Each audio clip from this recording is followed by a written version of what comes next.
I'm Tony with T3 Diesel Performance and Repair. Today I'm working on a 99 24 valve. Customers complain of hard starts and long starts, and once you get it started, it's white smoking real bad out the exhaust. My buddy Sam from V-Belt and Son recommended me record like this for my new YouTube channel. So if y'all like it like this, y'all comment in the comments below. I'm about to start the engine and show y'all what it's doing.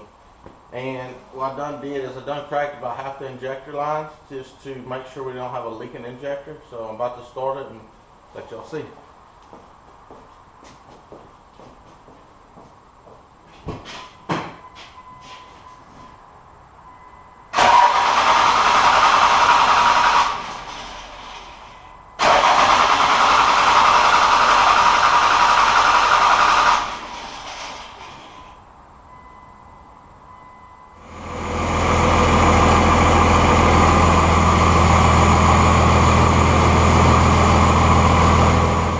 Alright guys, it's the next day. I got my fuel pressure gauge from my buddy that I had loaned it to. So what I have going right here is I have the fuel pressure gauge right here connected with a grease hose right into the top of the fuel filter housing. What I'm doing is I am reading what my fuel pressure is at idle, and then I'm gonna read what it is under wide open throttle.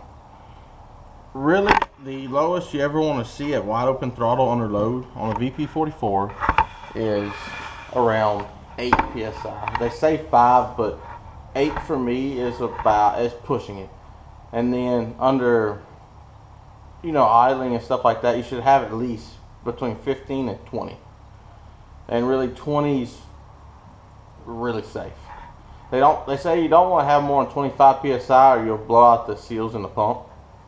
So what I'm about to do is start the engine and see what my pressure is at idle.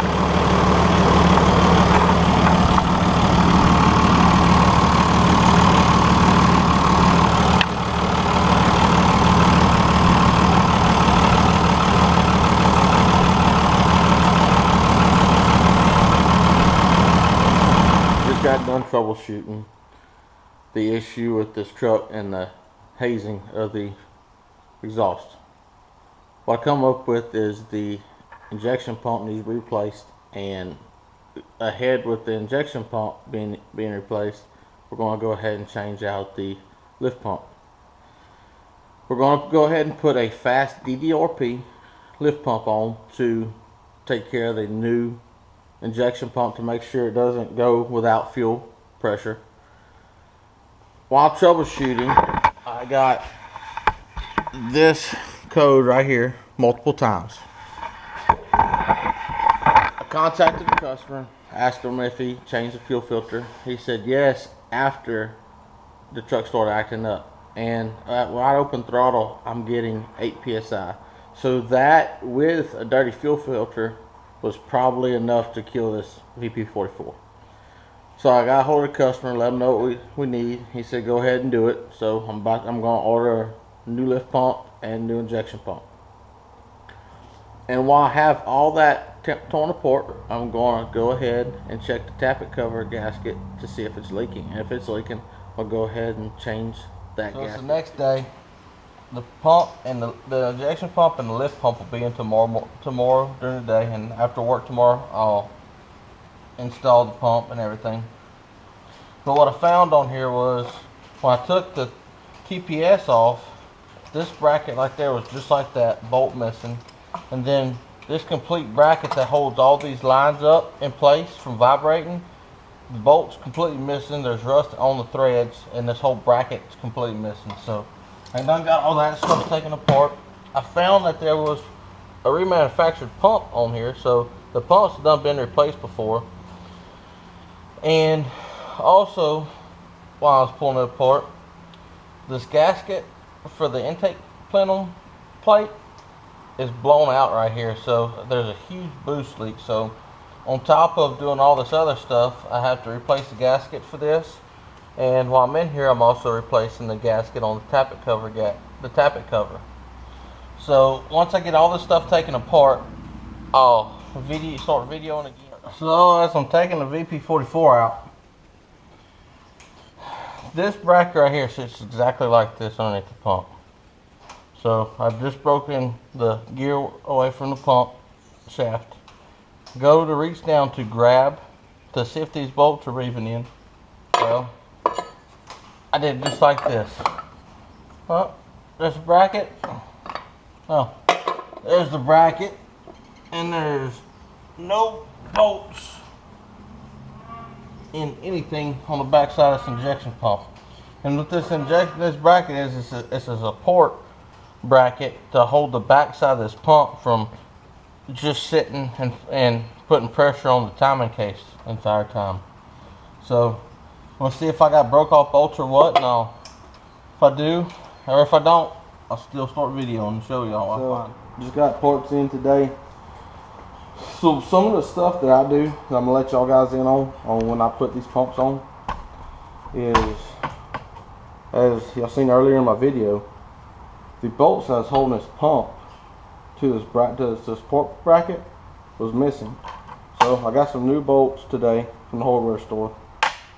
And what I usually do, or always do, is I always put a good amount of blue Loctite on all my bolts, whether it be the support bracket bolts, the intake manifold bolts. I always put a little bit of blue Loctite, depending on what it is and how often it might be taken off.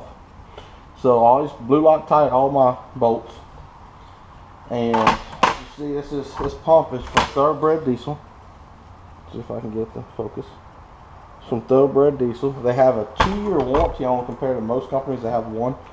And what it comes with is a new overflow valve and all the gaskets and O-rings needed to put all my banjo bolts and to seal everything back off.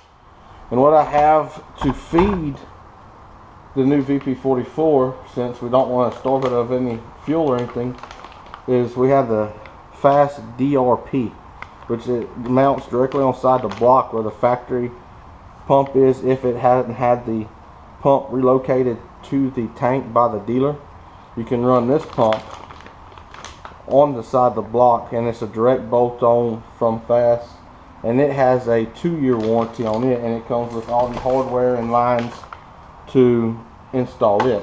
And it also comes with a little pre-filter to put before the pump to make sure no contaminants go through it. And today I also got the gasket to change underneath the intake plenum. As you can see right here, with the injection pump out,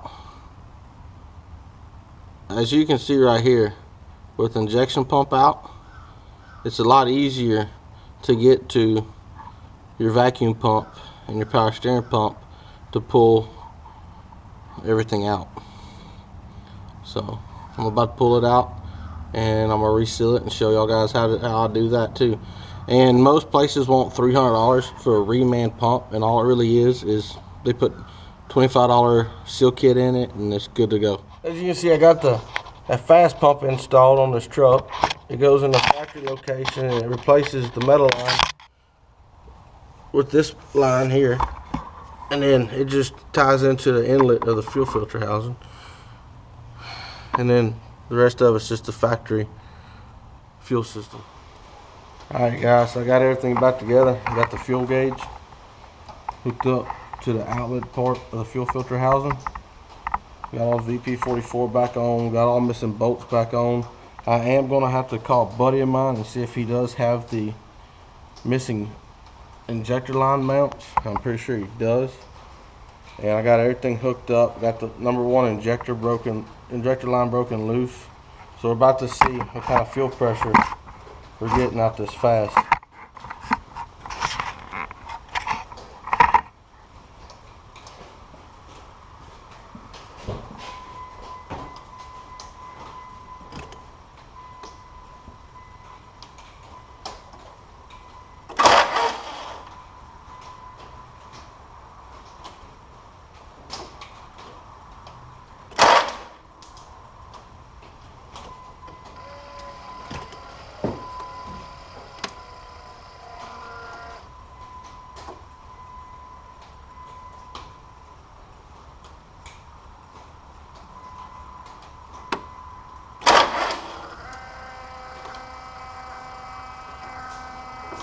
Alright guys, we got the battery charger on it to see if it'll start and if it ain't gonna smoke.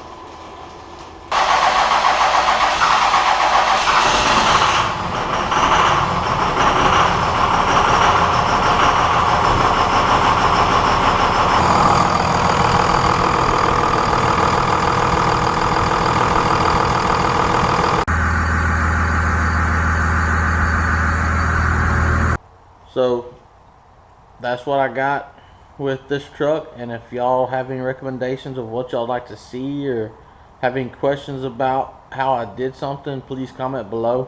And I'd like to thank my buddy Sam at V-Belt & Son for pushing me to do these videos and giving me advice on how to video this. So if y'all would, please go like and share and subscribe his page if y'all would. Y'all have a nice day.